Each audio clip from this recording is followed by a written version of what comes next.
Two local decorated war veterans are once again being recognized for their service. The brothers were each given a Quilt of Valor by the Daughters of the American Revolution. WKRG News 5's Clancy Callahan is sharing the story of these Mobilians who fought for a life many dream of. The American dream. That's what the Naaman family in Mobile was chasing in the early 1900s when they came to the United States of America. They came here to make a life better than what they left.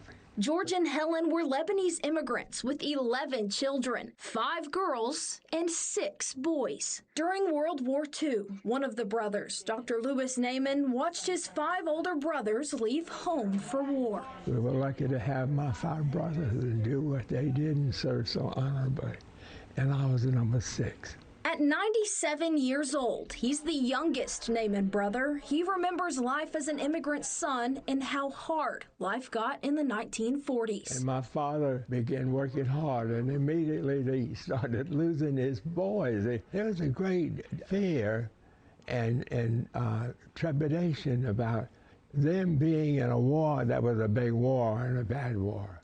A fear that brought his parents to their knees. And she's gonna walk to church on her knees, praying for Anthony Naaman and his 4 older brothers' safe return home. It was a routine that made the cover of the Los Angeles Times as Helen and George pray at the Cathedral of the Immaculate Conception in downtown Mobile back in the 1940s. She stayed in the church a lot of times. Anthony, now 101 years old and suffering from laryngitis, says it was those prayers that brought him and all 4 of his brothers back home. And that's something the entire family believes. They came back only because of my mother and dad's prayers. Even with a Purple Heart, Anthony and the Naaman brothers weren't done serving the U.S. Anthony returned to combat during the Korean War, and this time Louis was old enough to join. I was 2 years with the 3rd Marine Division. Louis's job was to set up medical emergency hospitals on the beaches to save as many lives as possible. But his service didn't stop there.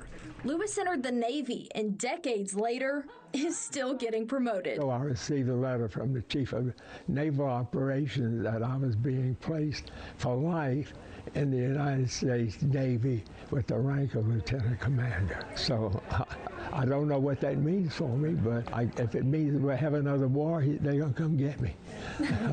Dedication to service, something Louis said he learned from Anthony. He was called back to war. He didn't say, I don't care, I'm not going to go. He gladly went. And when he did, they brought him back with the rank of non-commissioned with the rank of Master Sergeant. Service and sacrifice, that's left its scars. Some of it I've forgotten because I wanted to forget. It was tough. But they say some of their pain is eased, the same way their mother's fears were. Every day and every night, we should be on our knees thanking God for what he's done. This country was born under God with liberty and justice for all of us. Under God, did you see?